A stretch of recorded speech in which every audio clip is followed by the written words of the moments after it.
Alright, great. Warm up your fingers. In this lesson, we will start coding. One of the main concepts in programming is variables. They are your best friends. You will deal with them all the time. You will use them to store information. They will represent your data input. Let's say you want to have a variable x that is equal to the value of 5, and then ask the computer to tell you the value of that variable. So, we must tell the machine that x equals 5. And this is how you could do this in Python. Type x equals 5. To go through the process of programming, the line that says x equals 5 is called a command or a program. This is just a line of text. To make something out of it, we must execute it. Only then will the computer carry out operations with it. Press Shift and Enter, not just Enter, and a variable called x will be created and assigned with a value of 5. To be more precise, equality in Python and in programming means assign or bind to. Okay, we carry this operation, but we see nothing right now. How can we ask the computer to show us the output of what we just did? It would be sufficient to write x and then press Shift and Enter.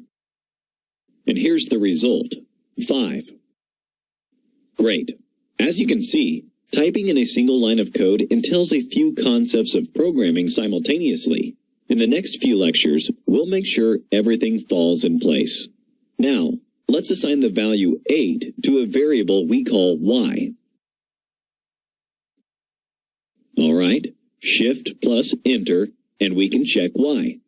However, I'll type capital Y. Oh, an error. This shows us that Python is case sensitive, so pay attention to that. It matters if you use lowercase or uppercase letters. An alternative way to execute the instruction that will provide the value we assign to y would be to use the print command. At first sight, it seems redundant. As we showed, we can just type y. Nevertheless, this command is applied often. You'll see it in most of the code produced by professionals. It complements the logical flow of your instructions. For instance, if we say print y, the machine will simply execute this command and provide the value of y as a statement, and this is all a programmer must see sometimes. The last thing I'd like to share with you in this lecture is you can assign a certain number of values to the same number of variables. To create the variables x and y, we have to assign 2 values, say 1 and 2.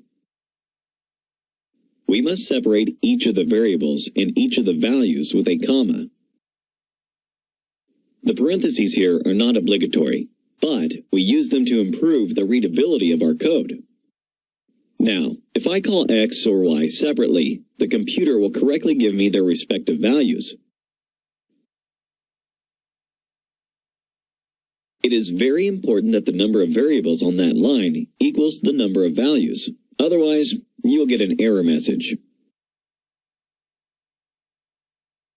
See? Great. This is a great start to our journey in Python.